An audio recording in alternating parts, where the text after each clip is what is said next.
Hello and welcome to another edition of Sri's Sunday New York Times Read Along. My name is Neil Parekh. I am the executive producer and guest host of the show. I'll be in the chair today interviewing my good friend, Stefan Bradley from Amherst College. He's a professor of Black Studies and History. I can't tell you how excited I am to welcome Stefan to the show. I've known Stefan for several years now. I first met him when he spoke at United Way conferences. We hit it off right away. And I'll tell you that I was hoping to get him on the show for years. He was in Los Angeles for several years, so the time was it was a little hard for him. And so then when he moved to Amherst College, I'm like, great, I've got my chance. I'm going to get Stefan on the show. So sit back. We want to show you our promo video for today, and we want to, we'll welcome our guest. I'll remind you that we're live on Facebook, Twitter, LinkedIn, YouTube, and our Digimentors website. So please please comment, please share, please retweet, and we will give you a taste of what's to come in today's show.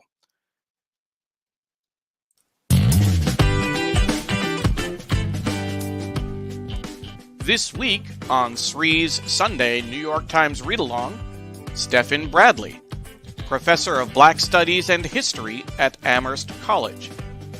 Professor Bradley is the author of Upending the Ivory Tower, Civil Rights, Black Power, and the Ivy League, and Harlem versus Columbia University, Black Student Power in the Late 60s. This semester he is teaching a course called Rap, Reagan, and the 80s. He used social media to crowdsource some of the syllabus. He was at St. Louis University in St. Louis, Missouri, when Michael Brown was shot by the police in Ferguson. Professor Bradley participated in the protests and was a mentor to many of the student protesters. We'll ask his thoughts on race relations 8 years after Ferguson.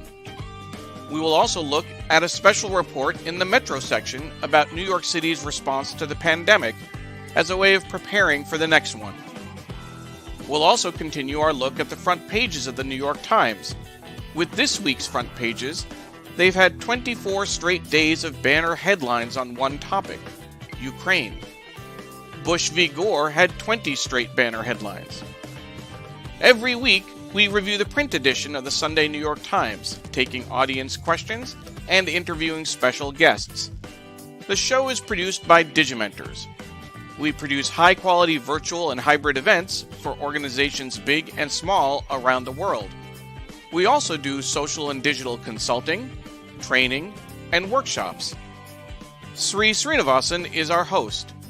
I am the executive producer and guest host, Neil Parekh. Our production team includes Paula Kiger, Steve Taylor, Julia Weeks, and Carla Baranauckas. Again, Professor Stefan Bradley from Amherst College is our guest. Live on Facebook, Twitter, LinkedIn, YouTube, and our Digimentors website. So that gives you a little bit of a preview of what's to come today. We encourage you to let us know where you're watching from. Make sure you share this show. Let's check in with the folks who are already commenting. Patricia Freudenberg saying hi to the New York Times Read Along production team from New York. Patricia, always great to see you. Jonathan is joining us from the East Village. Hey, Jonathan, how are you doing? A new name, Fadi Ramzi.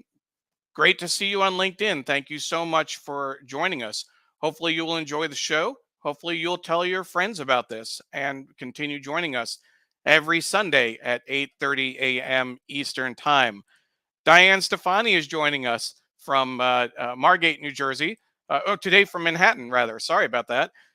Usually in Margate. And she's looking forward to today's show. Miriam Berkeley is joining us from Hell's Kitchen. Makran Boot offering a namaste. Namaste, my friend Makran from New York. We'll go with a bonjour from Therese That's the extent of my French. I won't try anything else. Thank you so much, Therese, for joining us. Our good friend Stefan Kaplan is joining from Ramsey, New Jersey. Um, Always loves to see Stefan. Sounds so beautiful. Another Stefan in our midst. Dr. Sujana Chandrasekhar. Sujana, thank you so much for joining us. Always appreciated. Um, we have Naomi Service joining us from the Upper West Side. Naomi, great show tease. Thank you. Appreciate it. We work hard on that. We do. Um, my mom joining from Tampa, Florida. Mom, this is going to be the last time that my mom joins from Tampa. She's coming back to New York this week. So hopefully she'll be able to join next week from Hastings on Hudson, where I grew up. Um, and Sojana is mentioning that it's hard to believe it's been 8 years since Ferguson. We'll definitely be talking with Stefan about that. Ken Fisher is saying good morning as well. Thank you, Stefan. Paula Kiger watching from Tallahassee. She's one of our producers, of course. Thank you, as always, Paula. Pradnya Halapur saying hi to the Shrinaverse. This is the first time I've heard that term. That might be a hashtag that we start using. The Shrinaverse. She's joining from Silver Spring, Maryland, here in the DMV, the DC, Maryland, Virginia area. I'm based in Springfield, Virginia, as most of you know. Una Krishna is joining us. Thank you. Watching on Facebook. And Rachel Cooper is joining as well from New York City. Rachel, thank you so much. Always a pleasure. And we really appreciate you taking the time to join us this morning. So with that, what we want to do is to give you a quick scan of the paper. And before we jump into that even, we want to again acknowledge our production team, Paula Kiger, Steve Taylor, Julia Weeks, and Carla Baranauckas. They do a great job helping us put the show together every week.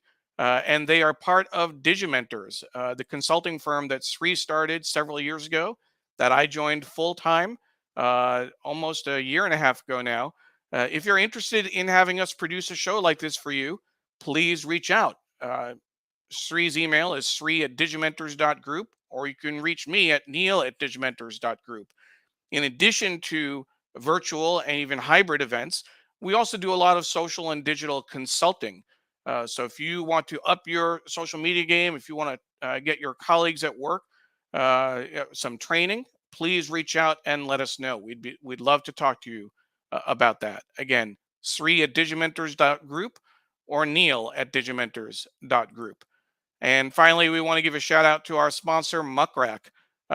Thank you so much for being such a long-time sponsor. If you want to, if you're interested in being a sponsor, please contact Sri or myself, and we would love to talk to you.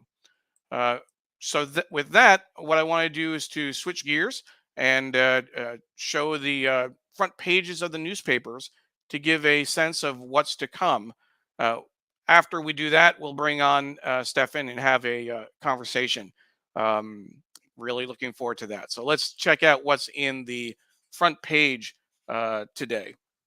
Front page sections, front page of each section, rather.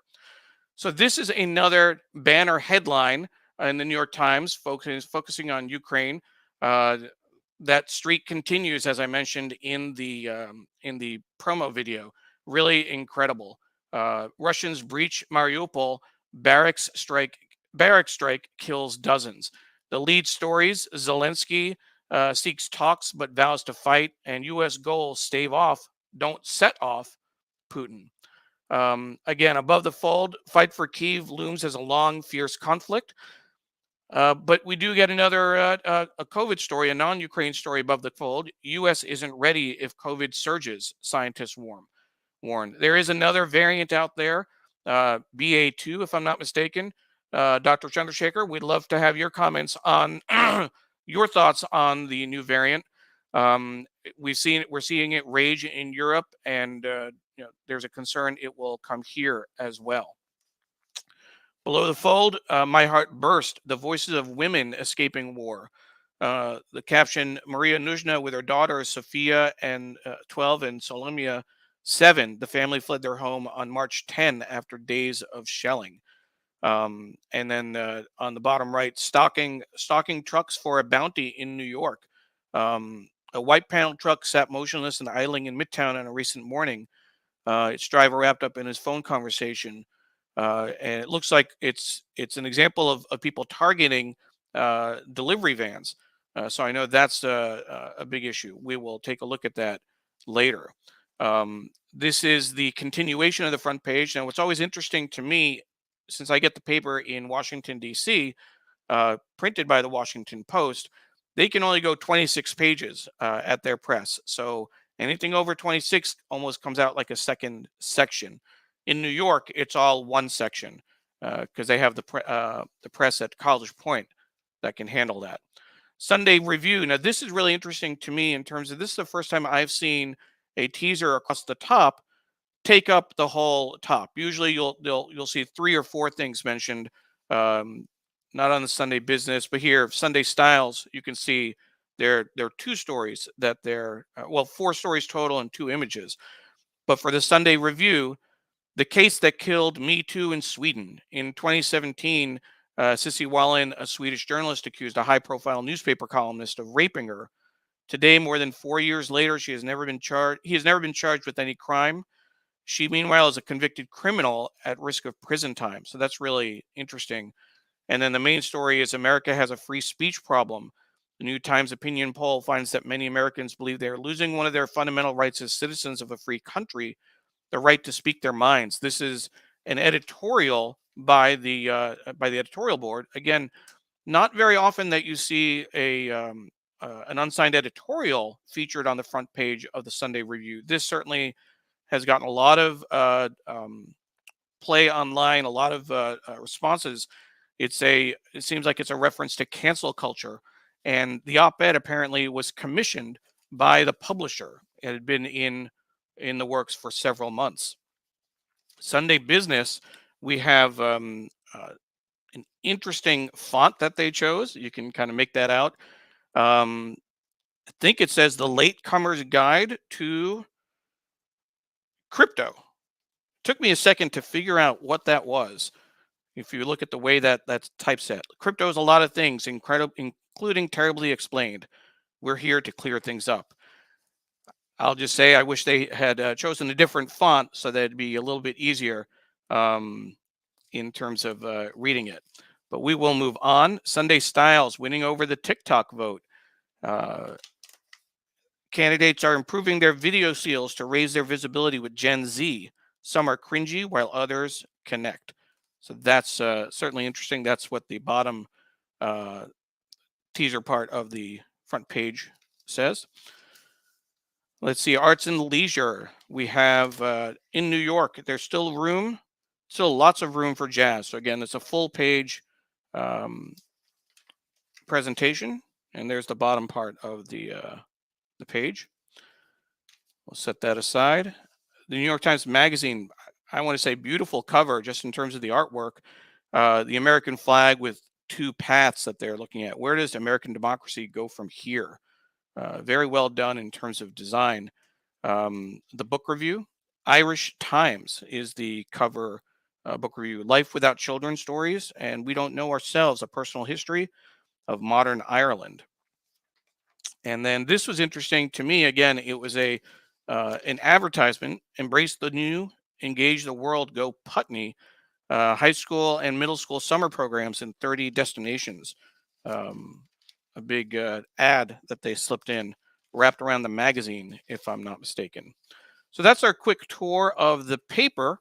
We will get this ready to go for after our conversation with our guest, Stefan Bradley. Again, just as a reminder, Stefan is a professor of Black Studies and History at Amherst College, author of Upending the Ivory Tower, Civil Rights, Black Power and the Ivy League, and before that, Harlem versus Columbia University, Black Student Power in the late 60s. Welcome to the show, Stefan Bradley. My man. Hey, that's my How are man you? Neil. Hey, I'm doing well. It's such a pleasure to be here with you. We've been trying this for a while now, so I'm glad to finally be here with you. I know, I know. I when you were out, when you went from St. Louis to L.A., I'm like, all right, that's going to be hard. 3 hour early. And you have a child about the same age as my daughter Emily. Mm. So I know mornings can be tough, but once you came back to the East Coast, I said, we're going to get you on the show. And I want to just let everyone know that uh, finally we found a time for Stefan to join us. And February 20th, I was all set. It was going to be a part of Black History Month. We're going to talk about that in just a moment. And then the 2 days before, I got COVID. Mm. And I want to let people know that I actually texted Stefan to say, I got COVID, but I think I'm going to be able to do the show. I just want to give you a heads up. And Stefan just shut it down.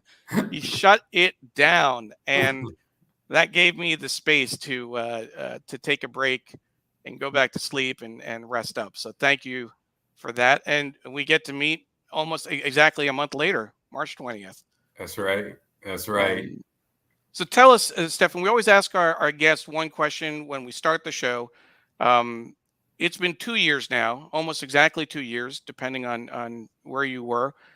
How have you fared? How has your family fared over the course of the pandemic, in Mm. terms of health, in terms of just life? Tell us about your experience over these last 2 years. Yeah, it's hard to believe it's been 2 years in some ways, but in other ways, I think we're really feeling it. So, 2 years ago, I think I was really on the move. I was traveling a lot, and then the pandemic hit, and it took the air out of everything. It was so difficult for me as an educator to not be in the classroom. I thought I have to apologize to a lot of people because I thought this was going to be a 2, 3 week thing, and early on I thought, oh, this is overblown, and I'm so sorry for taking it so lightly. But it was hard for me to make the transition to remote teaching and learning. That wasn't easy for me. Teaching, as you mentioned, teaching an elementary school student at home. I had to be, the gym teacher, and that was a lot going on there. But one thing I could say for sure, and I don't know that everybody received the pandemic just the same way, but it forced me to slow down and it gave me the opportunity to spend time with my family in a way that I had never really done before because I was always on the move, and so that's been a real blessing. Um, and so I'm thankful for that part, but all the procedures and processes to figure out how to move around COVID have been a bit frustrating, but I'm thankful that we're here. I'm thankful that we're mostly unscathed with regard to COVID, in the family, and so I'm proud that we made it through and that we made it through together. That's great. And I should clarify for folks that I had a very mild case of COVID. My daughter actually got it first. She brought it home from school, which is what we assumed would happen from the very beginning. But she was sick for a day and a half. I was sick, really sick for maybe 2 days, and took it easy for another 2 days before I went back to work. I described it as somewhere between a really bad cold and a mild flu. I'd had worse flus in the past. Mhm. So, I was thankful for vaccines, thankful for the booster, um, and I can get some on-air verification. First of all, Dr. Chandrasekhar, who's a longtime family friend, uh, didn't realize. So Junot, thank you. And yes, we all need a friend, Jiminy Cricket, to uh, point us in the right direction. And of course, it's Stefan, unlike our friend Stephen Kaplan, who is Steffen, which is, you might see a lot of that today just because Stefan's a good friend of ours. Stefan Kaplan is a good friend of ours, and people know him. I want to so I wanted to check. So you'll let us know in the comments. According to the CDC and my doctor, I have 90 days of immunity from the variant. So Emily and I went out for lunch at her favorite place, masks off. First time in Nice. 2 years. I went with a friend for lunch. So let me know that I'm doing the right thing, Sujana. Really want to make sure. We have a few other folks that have joined. Ellen is watching from the Upper East Side. Thank you, Ellen. And we have Cherie as well from Beverly Hills. So we have a number of people that watch early. It's different being on camera and doing a show early, but they're watching from the West Coast, which is always great. And then we also have Alicia Evans watching from New York. And she said she agrees that COVID had me develop a different relationship with time, being more mindful, empathetic, and conducting, and the way that they conduct business relationships. So I absolutely agree. Thank you, Alicia, for joining us. So, Stefan, let's start talking a little bit about your work. I want to make sure folks know about the books you've written first, in terms of these two books, from right to left in terms of sequencing. Right, first it was Harlem versus Columbia University, and then you expanded that, upending the ivory tower, civil rights, Black Power, and the Ivy League. My question, as so many folks from in our circle have ties to Columbia. My parents both did grad work there, graduate school in the early 70s, and an MBA and an MSW. I'm proud to say I learned to walk on the steps of Butler Library when my parents were there. What drew you to this specific topic in terms of looking at Black student protests in the 60s? Well, I think particularly for the Harlem topic, and first of all, let me do this. Shout out to Neil's mom. Glad to see you on here. So that's wonderful. Thanks. And of course, shout out to the Stefans and Stefanics and everybody else who's on here. But no, I think for me, I was caught up in a situation when I first started thinking about the controversy that took place in New York City over Morningside Park. I was actually in an environmental history class, which was a funny place for me to be because where I grew up, my father worked at the sawmill and I worked at the sawmill in the summer times. And so we literally cut down trees to eat. And so for me to be in an environmental history class in a graduate course, I was trying to figure out what would be a good topic. And so I came across the topic of this controversy over a gymnasium being built in a public park. Columbia University attempting to build this gymnasium in Morningside Park, and this controversy over space. The idea that a university could be pushing into West Harlem, pushing into Morningside Heights in a way. And so to me, it became fascinating because the more I looked into it, the more I saw things that I couldn't turn away from. So that, H. Rap Brown and Stokely Carmichael show up on campus. Robert Moses, the kind of city developer person was involved with the story. There was the Students for a Democratic Society and the Student Nonviolent Coordinating Committee. All of those were involved in this controversy. And then students decided to strike for 6 weeks. I thought it was fascinating. And the idea that sparked at that moment was, what would make these students who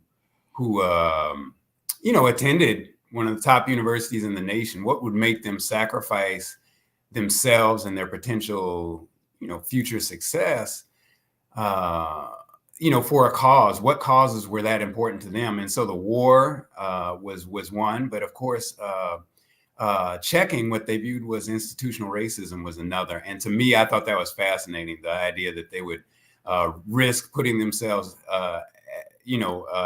expose themselves to the draft and expose themselves to potential violence. What brave young people, I thought, and I just wanted to follow that thread as far as I could, and that's what brought me to not only the Harlem versus Columbia book, but also the Upending the Ivory Tower book. So I was happy to go that direction. That's great. And when you look at that arc, you're currently teaching a course that I found fascinating in at Amherst College, um, rap Reagan and the '80s. Um, Mm. what brought you to Reagan? Was it the '80s? What's the connection there that you're looking at? Yeah. So for me, I was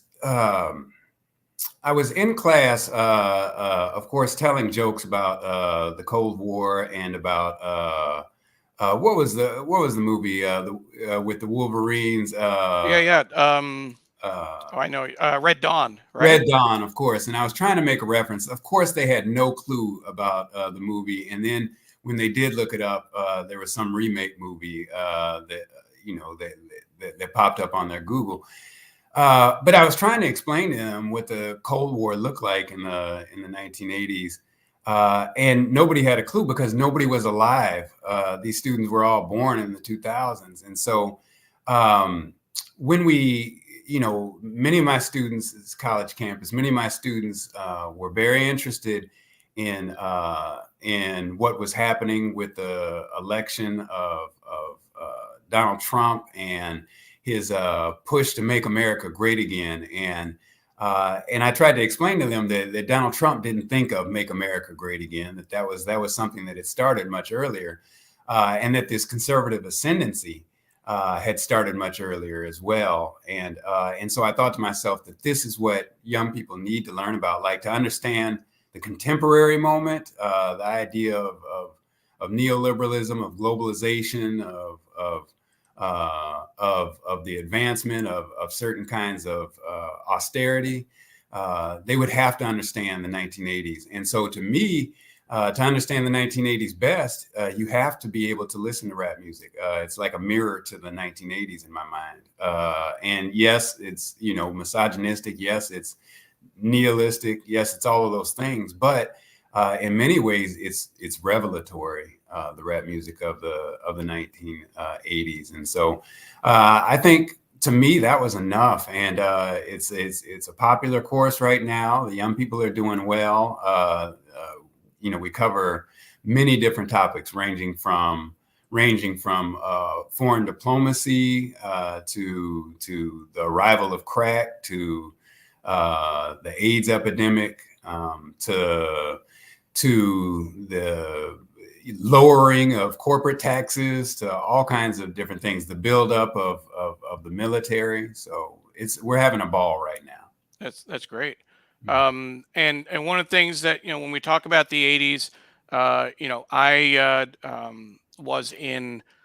So let's say I was in second grade when Reagan was elected.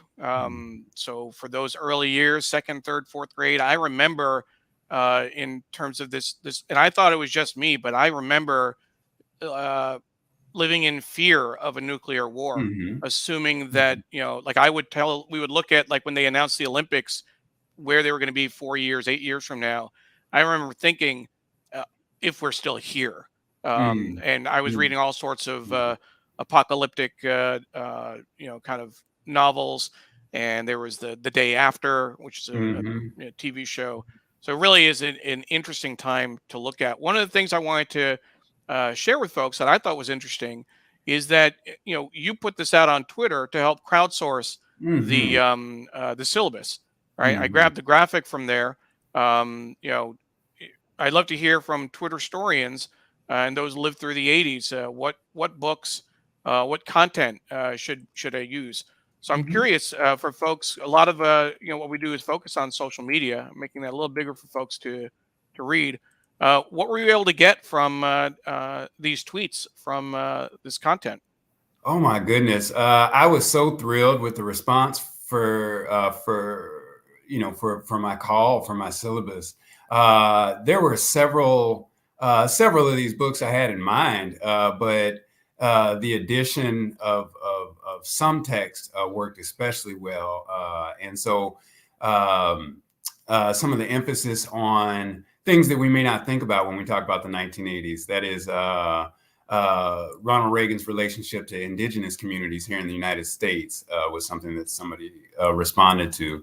Of course, David Farber's Crack the Book is something that people talked about, but there were readers as well that I was able to pick up from people making suggestions on Twitter. But more than anything, it was a real sense of community and the idea that all of these things mixed together. So, we're talking about trickle-down economics and the Laffer curve theory. We're talking about the message, the song and the music, but we're also talking about lack of or what do we call it? Defunding education in a lot of ways. And we're talking about all of those different things on Twitter. And so I was just fascinated. The Reagan moment is something that's useful as well. All of these things on Twitter were so helpful to me. And so once the class is completed, I'm gonna show the syllabus and allow people to revise it some more. But I want to see how things bear out so far. Was this the first time that you'd used Twitter or social media to work on a course? Absolutely. This is my first time. I'm something of a Luddite. I'm not very good at social media, and I'm so glad that the people who who heard my pleas and my cries responded, and it was such a wonderful experience for me. And so I try to help whenever I can on Twitter or Facebook or wherever it is. But it was a great response that I received, so I was very thankful. That's great. Therese is saying, to be a student again.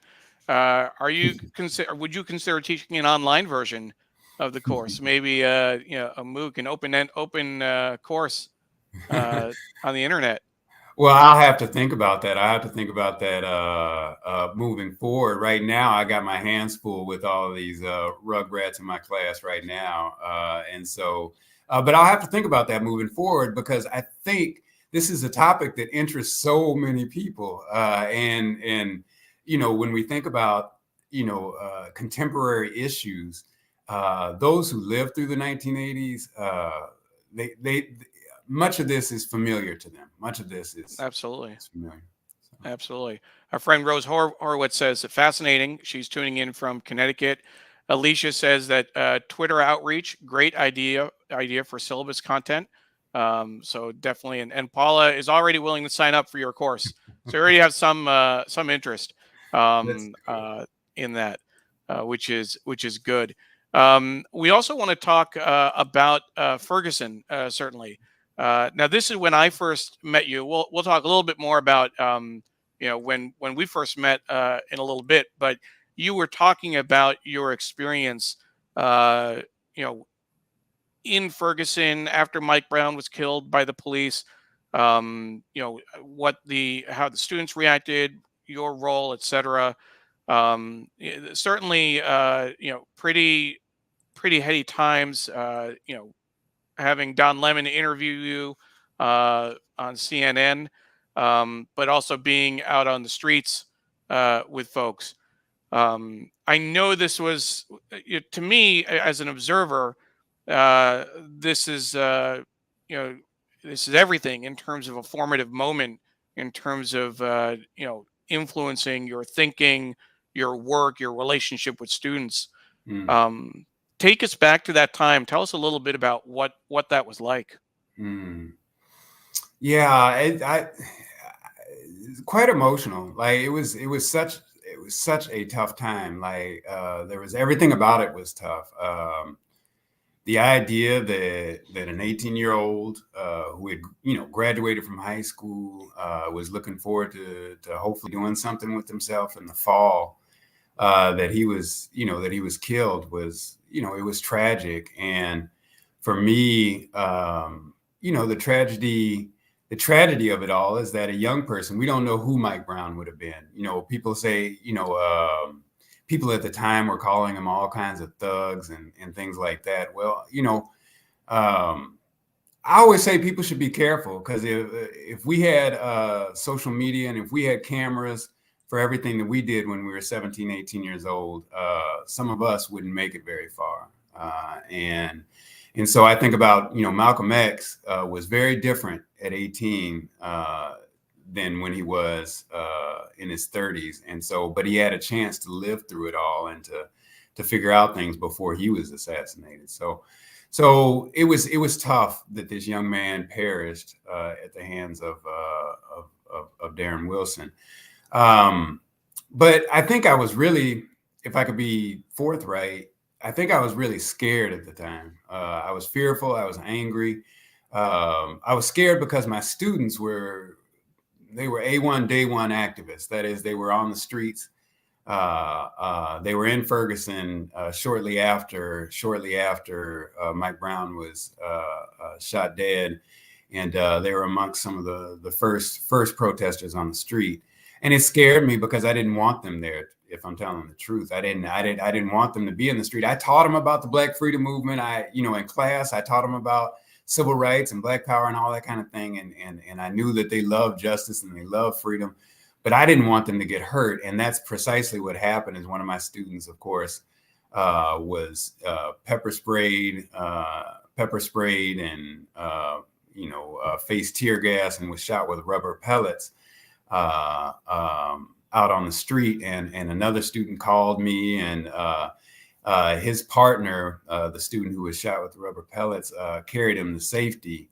But these were my students, and so they call this is midnight when they're calling me because they had been out protesting, and I told them don't go out anymore, and they said, Professor Bradley, we're going out, and I knew at that point that if I couldn't convince them not to go out, that I would have to go out with them. And so I was used to writing about activism. I was used to, participating where I could, right? Participating in a way that was relatively safe. And so I'm thankful for these young people who represented young people throughout American history, young Black people throughout American history. And that is, they went to save democracy, and I was glad to see them participate in that effort. Absolutely. And, our friend Pradnya says it's beautiful that you have that relationship with your students. And that's certainly what we want to see. Again, in our circle, we have a lot of folks who are academics. Sri has always had long had an academic affiliation. He's at the Stony Brook School of Journalism. Right now, he'll be moving to the Arizona State University Walter Cronkite School of Journalism and Mass Communication. He'll be staying in New York, but working out of Phoenix and DC on occasion. So we certainly understand that, and that relationship is so important. Ken Fisher shares truth. None of us should be permanently measured by what we do in those years. I think that I'm gonna jump around a little bit because I think there is a quote. We'll get back to where we are with the civil rights movement. You wrote very eloquently about that in the Washington Post. But what I want to do is to find a slide. I'm going to just pull them all up, and we're going to go through the slides from when we first met. Because this was when we first were tweeting. There is a great quote: "We must connect with young people who scare us, the ones some people call thugs. I call them citizens." I remember when you said that in Albuquerque. This was 6 years ago now. Maybe 5.5 years ago, depending on the math. That had a profound influence on me because, particularly working at United Way, it was truth that folks had to hear at that time. That image of of young people on the streets, that image in popular culture, just getting a different view of people. And we went through so much in those years, Philando Castile and others. I mean, it just seemed like every time you turned around, there was another black man being killed by the police. And we were dealing with Flint, Michigan as well. I mean, you have the black, brown, red babies are being killed, lead bullets and lead poisoning.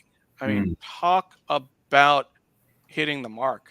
I mean, if people don't understand, that's what I mean, we talked about this, after we met. I mean, one of the things that I was so thrilled with is after I heard you speak, and so if you remember this, I remember this like yesterday, but after you spoke, said our goodbyes, and went to the airport, flying home, and who do I see in the check-in area at the ticket desk? But our keynote speaker. I'm like, whoa, okay, chat a little bit. Nice to see you. And we start walking. We happen to be on the same flight going from Minneapolis, if I'm not mistaken, going back to the East Coast. I was going to the East Coast. You were going back down to St. Louis, right? I would think. That's right. And so then we were chatting in the gate area for a long time. That's when we learned about our kids being the same age and all that, just really connecting. And then we said goodbye. And it was like we have different boarding numbers, and we got on the plane. I walk on the plane. I sit down. Who's sitting next to me? Who's sitting in my row? Right. But Stefan, I mean, we talked the entire flight. I mean, to me, that was the best. And then to be able to see you at other conferences and have lunch with you at least once and staying in touch. I mean, that's what. Yeah. Well, you buried the lead, though. You didn't tell them that you're a history man. And so we got the opportunity to talk history. And so don't let Neil fool you. So he is an amateur historian that rivals some of the best professionals I know. So it was super fun talking on the plane, and the people were looking at us crazy because they wanted to join the conversation. It was that good. So it was some of those other tweets that we had sent out. This is, you started off now just like you did today, giving shout outs to folks who you may have just met or just heard of. There is a link. Paula can share it in the chat to the Facebook Live video that we took from one of your presentations, and you start off by thanking everybody. And when I mean everybody, and this might be what you do, but you were thanking the staff that set up the chairs and who vacuumed the carpet and who put out the water. Now, I've been at a number of conferences. I've worked with a labor union. We always make it a point, at some point in the dinner, and we coordinate it. We get the captain to bring out the entire wait staff so they can walk through and get that recognition. I don't think I've ever seen anyone start their talk thanking people who usually go unheralded. Yeah, well, I mean, part of this is, I grew up with working people, the people who would have been cleaning the floors, the people who would have been putting out the water. That's the people that I grew up with. And oftentimes, well-intentioned academicians and well-intentioned people from nonprofit agencies, we come together to do good work, to manifest good trouble. But we always have to remember that none of this is possible without the people who set things up for us, who take care of us. It's magical the way that the floors shine. I don't know how they get to shining like that, because I never get to see the people. They work hard. Yeah, it's magical how the microphone works for me every time. So that's why I do that. And I want them to know that somebody cares for them, and I hope that things are working well for them through this pandemic as well. Absolutely. Another quote: instead of trying to help people, you have to work with people. It's about improving our neighborhoods. This is at a conference in Phoenix. And then here was a question: should we have a national dialogue about racism? You emphasize that we're talking about power dynamics. We need to talk about access to opportunity. We need more than just a conversation. We need to follow up with real work to back it up with substance. And then I thought this was, again, I mean, the what you were sharing with people, just really, getting them to pay attention. Don't tell me about racism. I know all about it. Go tell your Uncle Joe, right? And that's what we all have to deal with. We need to deal with the people in our lives and our families. Over the last several years, and this was 2017, February 2017. You know, we've all had people in our lives who have just an extreme political view than ours, and it's easier to just not have the conversation, to ignore them, to not see them for the holidays. But you're telling us, have that conversation. Make Yeah, that's sure where the work you do is. that. Yeah, isn't it true? Isn't that where the work is? Absolutely. Everybody likes to think that the work is out on the street somewhere. That we can go fight the power on the street. That we can make our donations, but the truth is, it's within our own families that we have to do this work. And what do they say? Charity starts at home. Yeah, right. I think that's the idea, and I don't envy anybody. By the way.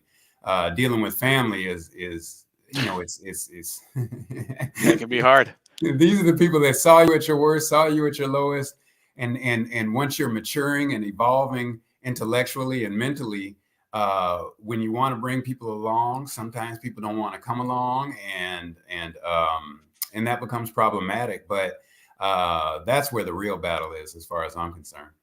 And I should point out to folks, Bradley is saying "manifest good trouble," quoting you, which is good. These tweets were from my old Twitter account when I worked at United Way. It's still, online, but it's not active. So don't go out and follow Neil Parekh _UWW. You can follow me at Neil Parekh, just my full name, which is my personal account. There it is on the screen. At Neil Parekh. My email is at neil@digimentors.group. I want to also point out my mom is saying she's glad you thank people who worked in those areas. It's a lesson of equality and recognition. This is coming from a woman who is a proud retired member of SEIU 1199 out of New York. And I can't tell you, she took me on a picket line back when I was about 7. And I was thrilled to go to she gave me her ticket to go to Jacob Javits Convention Center to hear Jesse Jackson speak. This must have been 1988 is my guess, when I was in high school. What a thrill to be on the bus with union members going down. And then when I worked with SEIU 775 representing home care workers and nursing home workers, just continue that tradition. So proud union family over here, and certainly appreciate what you're sharing. One thing I want to ask you about is this article that you wrote in the Washington Post back in December. The civil rights era was supposed to drastically change America. It didn't. From COVID-19 to the 2020 election, the specter of America's racist history influences many aspects of our lives. We talked about the idea that we're 8 years from Ferguson. We're about 60 years from the civil rights movement. Where do things stand in 2022? Yeah. With that article, I got in trouble with the title. People were saying, of course, things have changed. And yes, they were right. Yes, many things have changed. But when we're talking about the key life indicators in people's, in their lived experiences, some of these things haven't moved along as fast as they should. When we're talking about percentages of Black ownership, homes, when we're talking about employment, when we're talking about imprisonment, when we're talking about access to education, when we're talking about access to healthcare, when we're talking about the effects of climate change or environmental racism, we see where a lot of these life indicators haven't moved a great deal for Black people, and much of this has to do with policies that were implemented during the from the 1960s, 70s, 80s. These policies that were implemented had deep effects for Black people. So when we're talking about gentrification, when we're talking about the defunding of public education, when we're talking about the attacks on unions, when we're talking about all of those things, that affects what the civil rights movement was about. The civil rights movement was supposed to create access to quality education. Schools are as segregated now as they were at almost any point. When we talk about access to good paying jobs, well, in part because of the technology push, in part because of union busting, good paying jobs are not available. The minimum wage hasn't changed in some 25, 30 years in any significant way. This makes it tough for people. And so while we have these civil rights bills and these fair housing acts, there's other things that prevent people from taking advantage of that. The cost of housing, that's one of the things you'll read in the Times right now, is just a certain amount of stagflation is going to occur right now because of the cost of housing, the way that people are treated by police. We see these problems being revealed because of cameras at this point. So that was the intent of the article, and so it took a look at the various elements that make for a good life. One of those, of course, is voting rights. When we see election fraud, when we see the suppression of people's rights to vote, that's reminiscent of an earlier period, and we shouldn't have to be going over this time and time again. But for Black people, that's one of the things that's that's recurrent, is the idea that you will constantly have to defend the rights that ancestors had won at earlier points. And this piece I thought was really well done, not just an essay, but the timeline, the way the graphics were set up, going through this history that some people don't know about the drug laws, redlining, the way the highway system cut communities in half. Absolutely. This history is just really, really great. Much less busing, right? And particularly in Boston, that was obviously very very big there. Affirmative action. Absolutely. It just goes on. They use this picture from Ferguson as well, which is great. But military cooperation with civil law enforcement, and the militarization of the police. Absolutely. Which is why the police in Ferguson looked the way they did, why there were armored personnel vehicles, why there were these weaponry. So broken windows theory, etc. One more thing I want to ask you about as we are approaching 9 almost 9:30, and we certainly want to talk about the newspaper, is this issue of we were hoping to have you in February for Black History Month. It is now March. You did a lot of lectures. You did a lot of events during the month of February, during the 28 days that we had for it. What happens on March 1st? Do folks forget about Black scholars and Black studies and history and go back to their lives until next year? What's that dynamic like in terms of does the phone stop ringing for you? Oh, well, I might be lucky. I get extra popular in February, extra popular. And so, for all of my fellow Black scholars who are on the line, if there's one month that you'll get a phone call, it'll be February, that's for sure. But Black history is my bread and my meat, and if I don't do Black history, I don't eat. And so it's an all year process for me. And so we have Black history every day in my household. And so my daughter, she learns about things, and she's quite advanced, sometimes ahead of my college students. And so, but I'll make this one. I'll tell you the deep dark secret is that by studying Black history, you're just studying American history. Well, That's of all. course. Yeah. Yeah. And so I think my students, my family, and people around me really appreciate the fact, and I think America has come around to understanding too that Black history isn't just for Black people. That if you really wanted to get an understanding of this nation, then it requires learning past the what we call the master narrative. It requires interrogating some of the counter narratives that have existed for a while.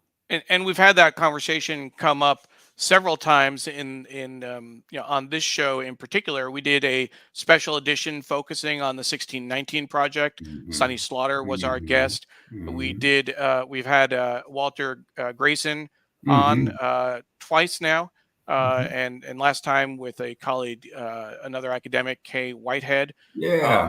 That whole issue of this is not Black history, this is American history, certainly rings true. And I think my mom is sharing that if you look back to the 70s roots, Mm-hmm. the the popularity of that show, the education that it offered, it was almost like the 1619 project before the 1619 project was in print, just in terms of opening people's eyes and forcing people to contend with Mm-hmm. um, a part of history they may have not been exposed to before. Absolutely. So it certainly Absolutely. was good. Apollo is saying hello. He's an Amherst alum, class of Hey. '04. He took Oh, do you know Professor Ferguson? he has passed, and may He peace be passed. upon him. But let me tell you this: I currently reside in his office, Oh, and wow. so yes, thank you, Apollo Jones, for reaching out. And I'll tell the people at Amherst that you're doing well. It looks like. So, Absolutely. yeah. Absolutely. Miriam says there's no reason not to talk about Black history every month. Absolutely. And one thing that we can, I'm trying to remember the swing. We talked about it with Walter in terms of if you look at several months in a row, you can go from, I mean, you could, I think, I don't think there's anything after Juneteenth, but I think that there were several months, obviously Kwanzaa in December, Thanksgiving. If you're going back in terms, if you think about people of color, Hmm. MLK Day in January, Black History Month in February. I mean, you really can string together a good series of events hitting every month. One of our producers, Carla Baranauckas, had a question. I mentioned Philando Castile earlier.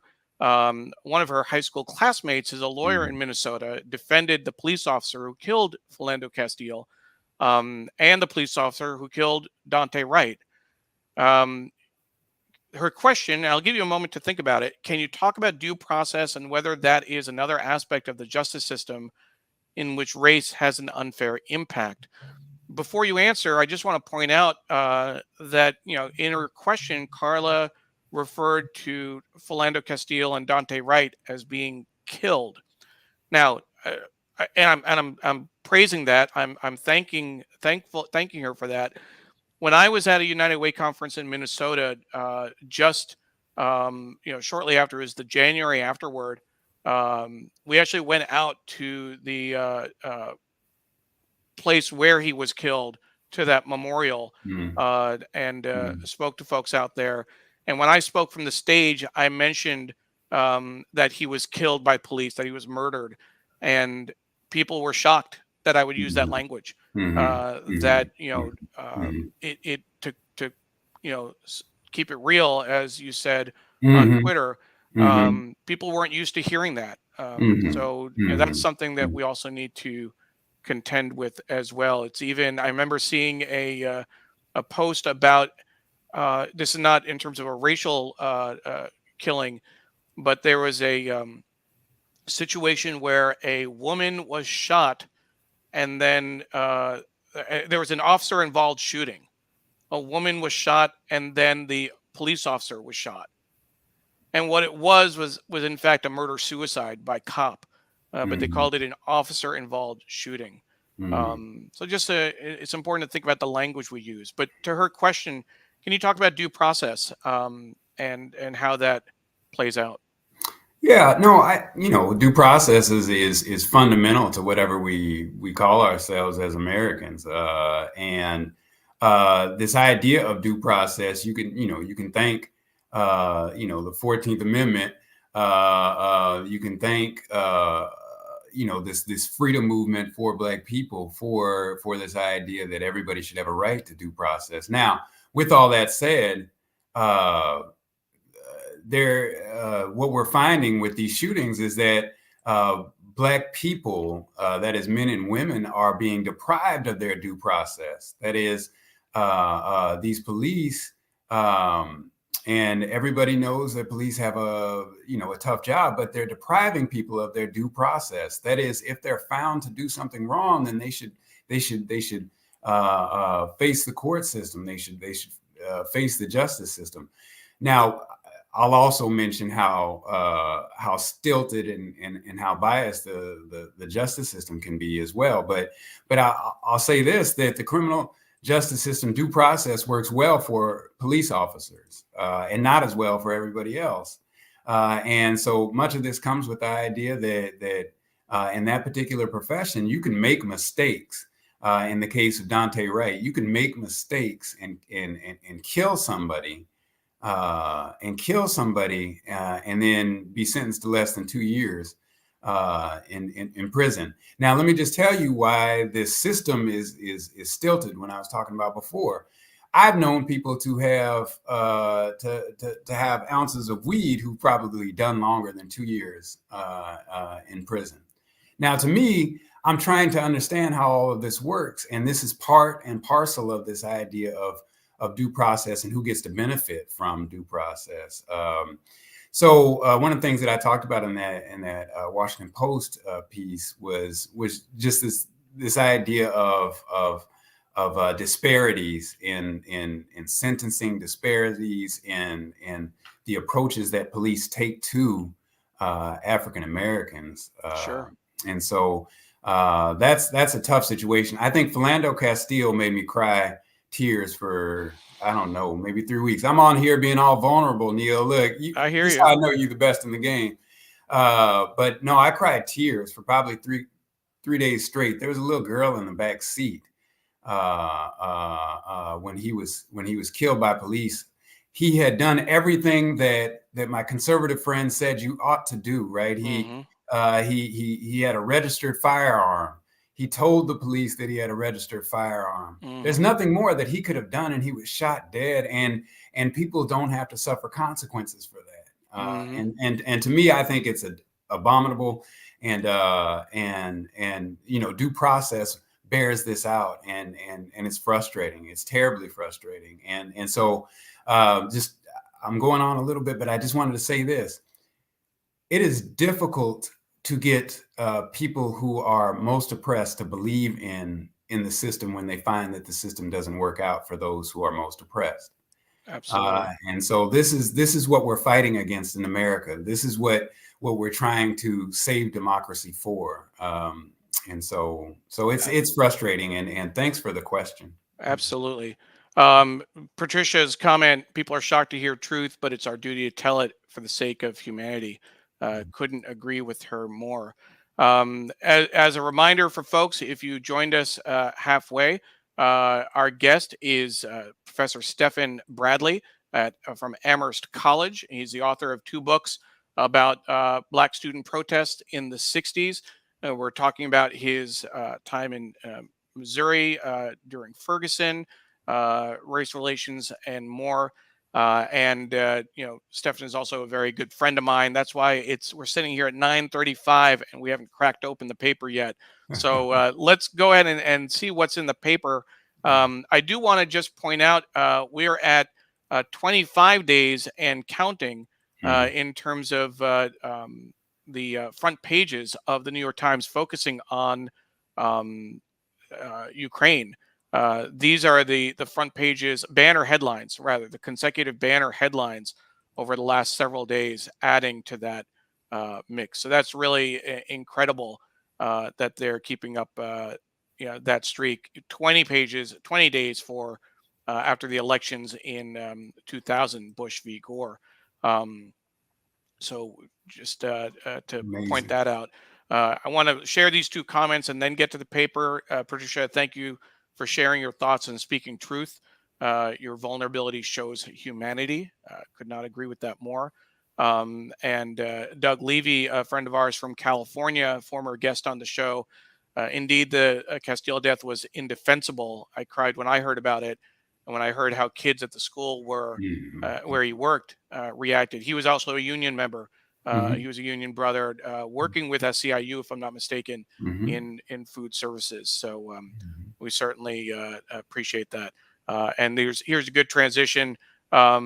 Patricia, we love the conversation, but the news is certainly important as well. So let's go ahead and turn to the newspaper. What I'll do, Stefan, I'll bring the paper up and then have you on the side.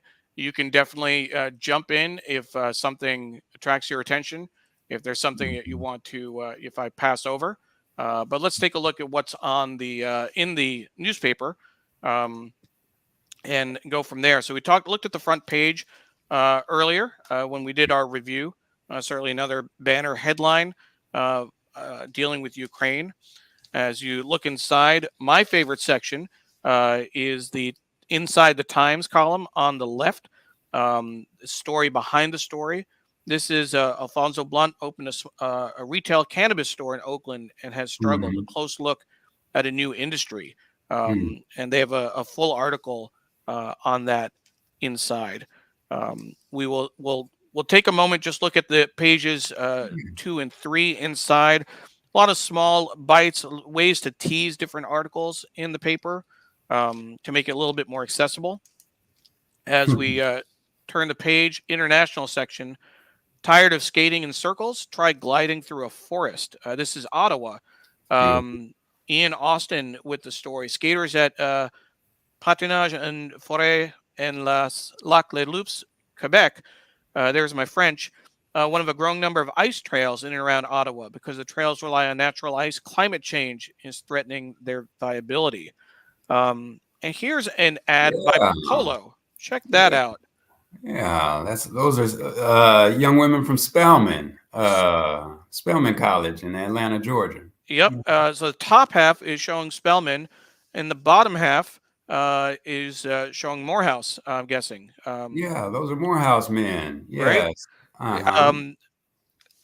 I'd expect to see this during Black History Month. Seeing this in March is not bad, huh? Yeah. And so it's, I think there was a Morehouse man who had graduated, went to work for Ralph Lauren, and he was able to propose this shoot, and based on the classic styles of the 1920s and 30s, I guess. And good for them. Good for them. I'm hoping this will engender a spirit of donation to HBCUs, Morehouse, Spelman, as well as the 100 other HBCUs that exist. And HBCUs over the last several weeks have been the target of threats and attacks, which is just part of the increase in racial hatred against all groups. Stop Asian Hate is a hashtag, especially under COVID. You've seen people pushed onto train tracks.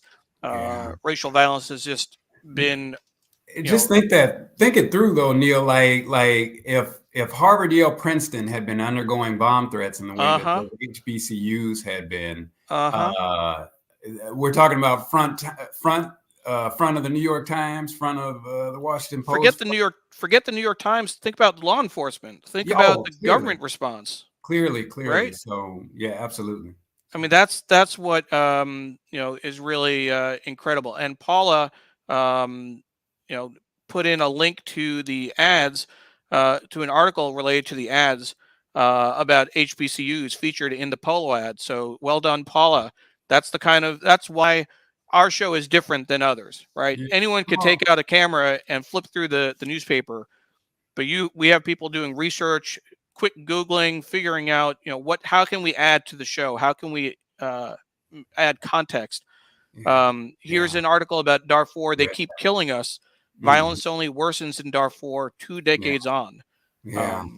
It's such an important thing. Like when we think about the tragedies that are occurring all throughout the world. I'm very proud of the United States for the empathy and the sympathy and the generosity that is showing in terms of this Ukraine and European humanity crisis. And I hope that we can maintain the same energy for Haitians who are suffering, for those in the Tigray region in Ethiopia, for those who are crossing the Mexican or the southern border of the United States.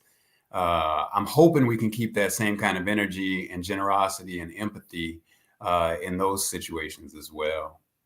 Absolutely. We actually talked about this last week. We had James Brook on to talk about Ukraine. He's a Ukraine expert. And we talked about the bias in media coverage. Mm-hmm. This was from a piece by Ayman Mohideen, talking about all these comments about Ukrainian refugees, this us versus them mentality, this implicit bias in these comments, that they're used to seeing war in the Arab world, but not in Africa and Asia, but not in Europe. They're not used to seeing refugees that look like them, that sound like them, that use Netflix, that use Instagram and TikTok. And when you look at stats about refugees, I mean, my recollection, it was something like 3.5 million Ukrainians, which is an incredible number. Absolutely. But it, much lower than Yemeni refugees and others around the world. That number in the 4, 5, 6, 7 million. Absolutely.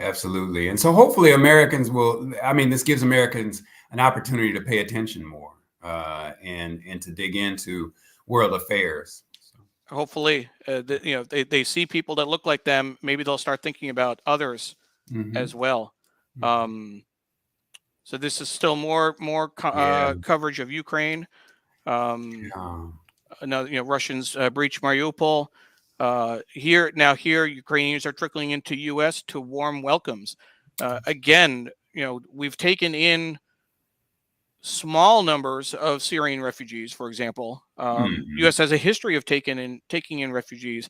I don't remember, a lot of headlines about warm welcomes for folks. It's been and locally people have done well. Locally it's different, sure. Faith institutions and things like that. But let us not forget, here in the United States, there's a strong contingent of people that didn't want anybody to come into the United States, even if they were fleeing drug cartels or fleeing strongmen in nations in the Caribbean and that sort of thing. There were people that saying, don't come here. And some of those people are Ukrainian strong. And so I think that it requires a certain amount of introspection to be real about who we think deserves safe passage, who we think deserves safety in their lives when it comes to deep tragedies and humanitarian crises. Absolutely. It definitely makes people, reflect and think, forces people to think about kind of the assumptions that they have, and if it gets the media to think about that as well, that would be great. A few more comments coming in. Just want to, Naomi, your production team is the cream Yes, at the indeed. top. Absolutely, Naomi. Thank you. And we're getting Valentino guy shared a bunch of emojis. I don't see any poop emojis in there, so I think that's a good thing. Some coffee. That's my and homeboy right there, right? Tino Guy from Yakima, Washington. What's Oh, yeah? up, boy? Yeah. Oh, great. Yeah, I forgot. I was going to mention earlier that you're from Yakima, that right. I lived in Seattle for 15 years. That was another thing that we connected about. That's right. That's Knowing right. that background. So great. Thank you for joining us. Glad I put that on, even with the emojis. Apollo said, "Look at how Haitians were received in Texas a few months back." Absolutely. And yes, Carla, over the years, Minnesota has taken in many South Asian refugees and Absolutely. Somali refugees, particularly the Hmong community. So it's definitely Yeah. an issue. And Ellen, it does raise a point. Ukraine is being threatened by a country that can go nuclear. Do you think that plays a part? That certainly does, Of course. provide that shock value in terms of what's going on in terms of the war. I think the point I was making, I was thinking more in terms of the refugees themselves and how, individuals are being received. Well, in my mind, I try not to privilege good death versus bad death. The threat of death is the same in many ways. And yes, indeed, this is a nation that has great nuclear capabilities. But whether I die by way of nuclear bomb or I die by way of the terrorism associated with authoritarian government, or drug cartels, either which way, for me, that's not a good thing. So Sure. Yeah. So I want to go back to a story that was on the front page that I in looking at the headline Yes. and looking for the graph, stalking trucks for a bounty in New York. It wasn't to steal the goods. It was actually to make some money. This is a new program. It's, if trucks are being caught idling, you can report them and make money on the side. This is the caption. Paul Slopikas pretended to be having a conversation on the telephone as he videotaped a truck idling on a Manhattan street. That is certainly a new way. It's a little concerning, in terms of Big Brother-ish, kind of Eastern European Stasi, having people report on each other. I'm not sure that I'd have to think through whether or not it's worth it for climate change if that's what it's trying to address. But that's something to think about. Here's an interesting article: a general's mission to help destigmatize mental health issues. Yes. So don't you think that I think that this is one of the most important things that we're facing right now? So, we talk about the pandemic and the effects that would have on mental health, but also with these soldiers, air, Marines, everybody, people in the Navy. This is going to be an important issue. How people are going to be able to deal with the mental pressures of, if I'm just going to speak it straight, war making. And this is quite difficult because sooner or later these people are going to come out of the service, and if issues of mental health are not treated well, we've now created people who can harm others with untreated health issues, and that's I think that's dangerous. And so that's, I think, a vitally important issue for the society in general, but in the military in particular. Absolutely. Here's that Sunday review in terms of that top story referencing Me Too in Sweden, and then this editorial, America has a free speech problem.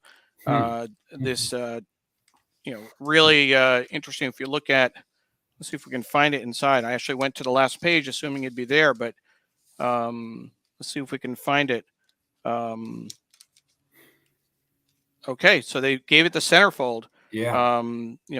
the free speech is under threat in terms of their approach. And as I mentioned earlier, this was commissioned by the publisher, which is interesting. Right above an editorial op-ed by Min Jin Lee, Asian Americans have always lived with fear. So we were talking about that earlier in terms of the layout. So that's the free speech editorial, and then Asian Americans have always lived with fear right underneath that.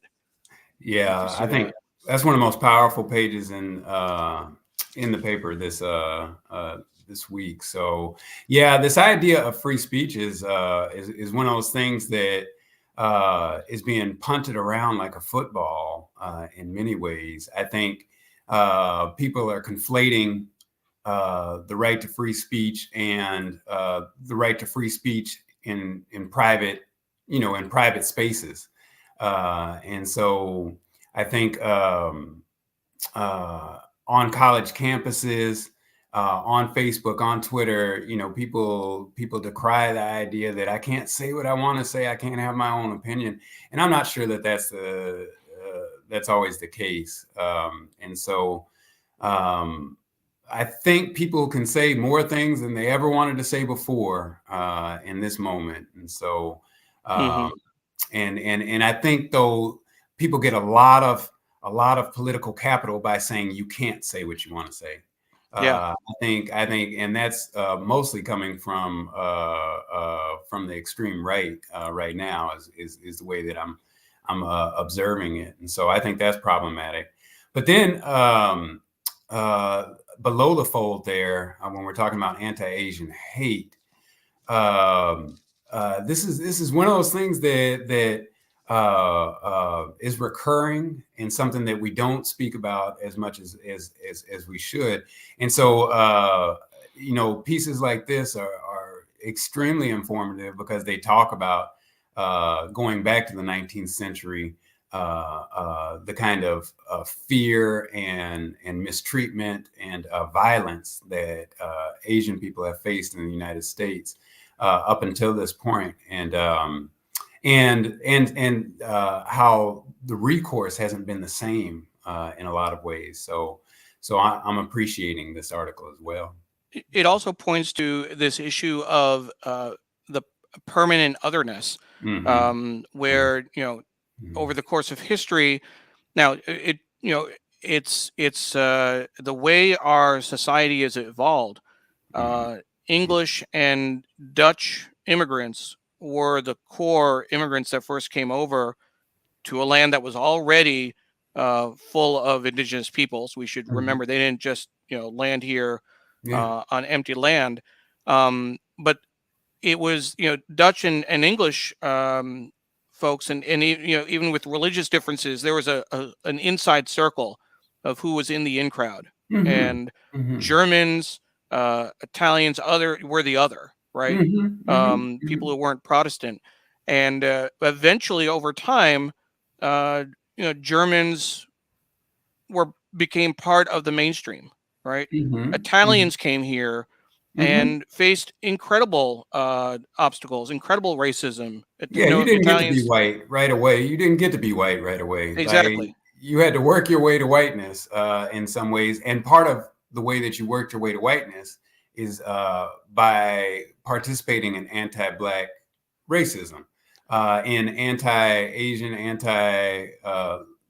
Latinx, and so in that way you got a chance to move towards whiteness, and so and this is the permanence of race in the United States, and so that article does speak to the idea that I can't take off my face. My face. Yeah, I love it. And that's what I was going to say, is that for people who are even Irish, right? But for people who are Asian, who are African American, South Asian, Latinx, generations can go by. You have Japanese who have been here for 4 generations, and people, wow, you speak really good English, right? I mean, that's what people are dealing with. This last piece in the review, COVID's lasting toll on our schools, and much less the lasting toll on our children. how they have experienced these years. I do want to just bring up, not to go into detail, but this article about crypto. There was a comment earlier that maybe they chose this font for something that is hard to understand, because it's hard to read, which I thought was interesting.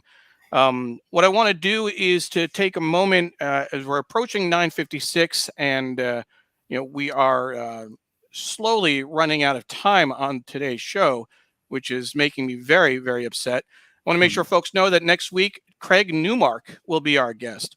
Craig Newmark is the founder of Craigslist and an incredible philanthropist. Srinivasan will be back in the chair and will be hosting Craig.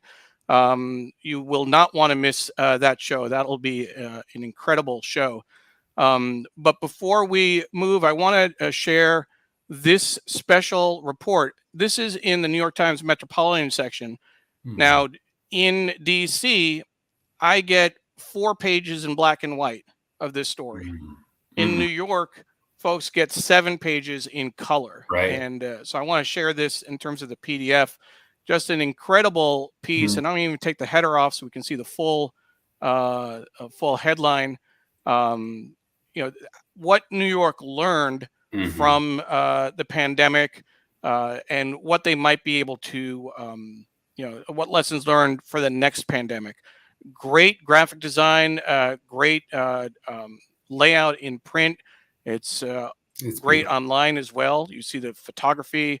It's a timeline across the side to share the content. Just really well done by the New York Times, and always want to give a shout out to the work. Our friend Wayne Camadoy was part of the team, including Fred Bierman and one other gentleman. Can't remember his name at the moment, but great job with the design over there. And my mom is reminding us that Jews also, of course, faced incredible. I mean, can't even begin to to define that, to kind of put a finger on it.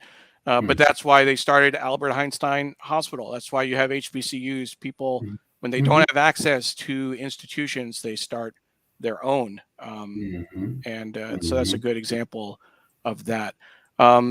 So, Stefan, this is, Therese is saying thank you for your work and inspiring activism. I would, certainly echo that.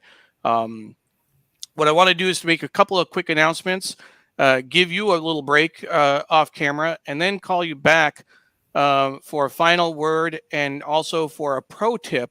In this case, for writers, for activists, what would you recommend to folks if they want to try and make a difference in this world of ours?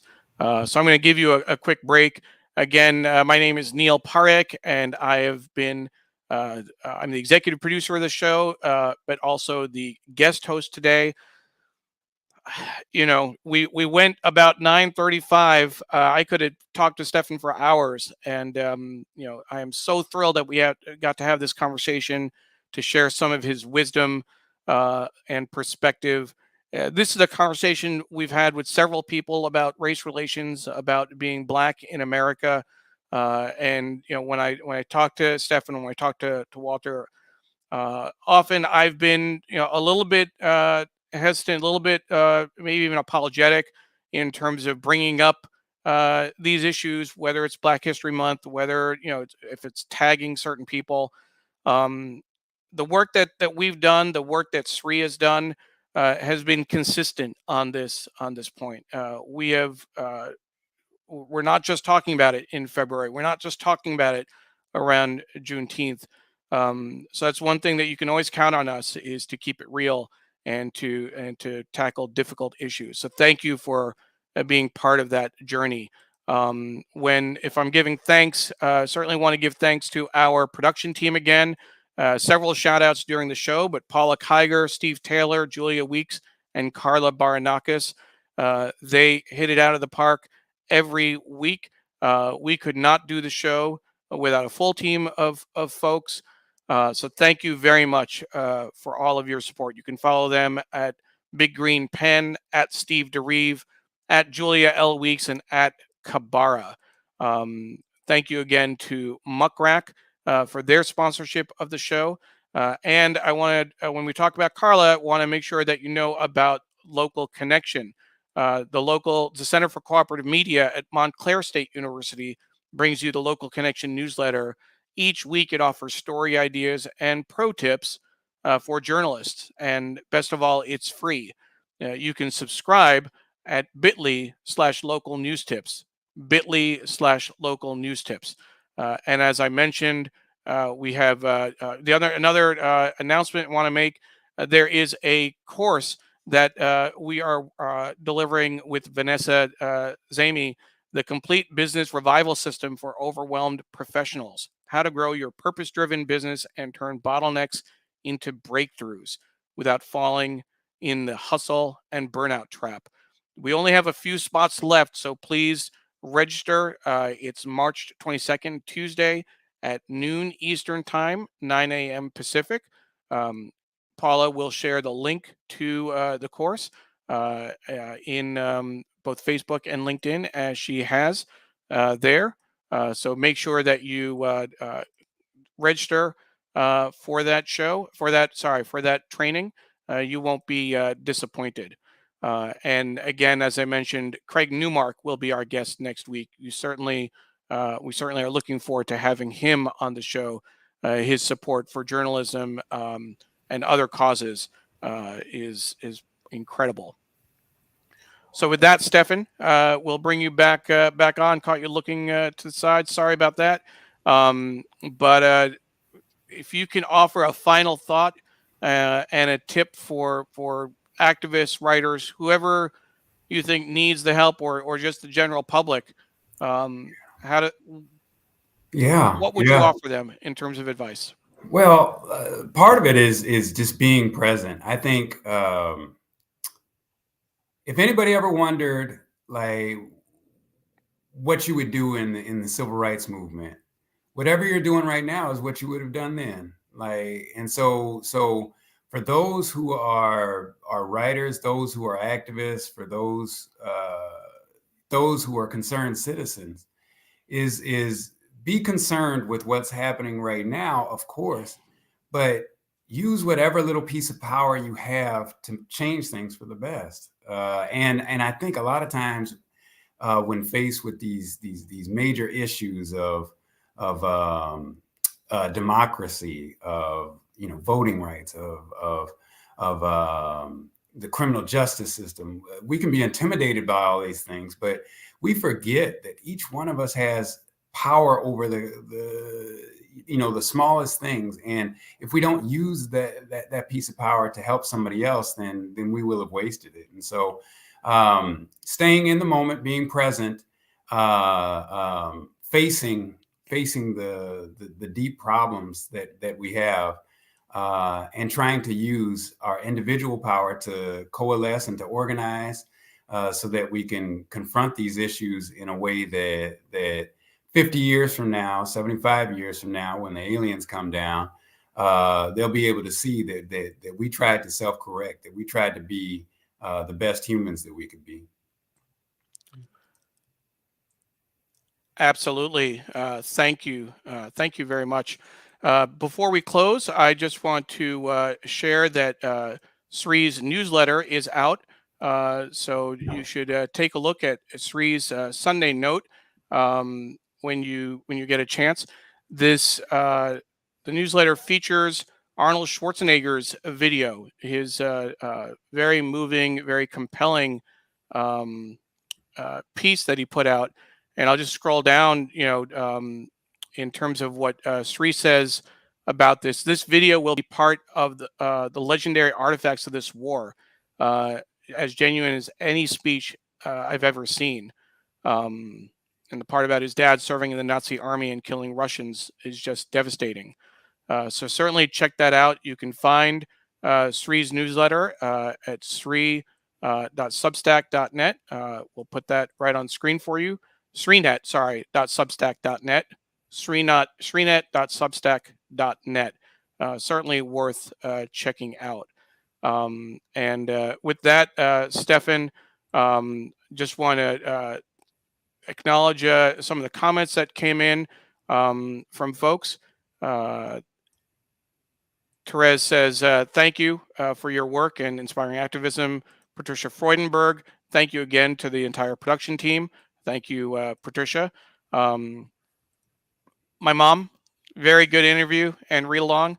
Thank you, Mama. My mom watches every week, so thank you, Mom. Appreciate it. Jonathan, great show. Thank you. Ellen, great show. I could have listened to you both for hours. We could have talked for hours. Yes, yes, indeed. Certainly. Paulo saying thank you to Digimentors and to Professor Bradley and audiences for an awesome show. Naomi, another stellar show. So much food for thought. Absolutely. Lots to think about on today's show. So we will let you go back. We went a little long today, but we'll let you get back to your Sundays, and we will see you next week, of course, with Craig Newmark. We'll close out the show, and Stefan, I'll catch you in the studio just when we're done. Thanks a lot, Neil. Best in the game. Thank you. Thanks, man. And anytime if we get to talk, anytime we get to hang out.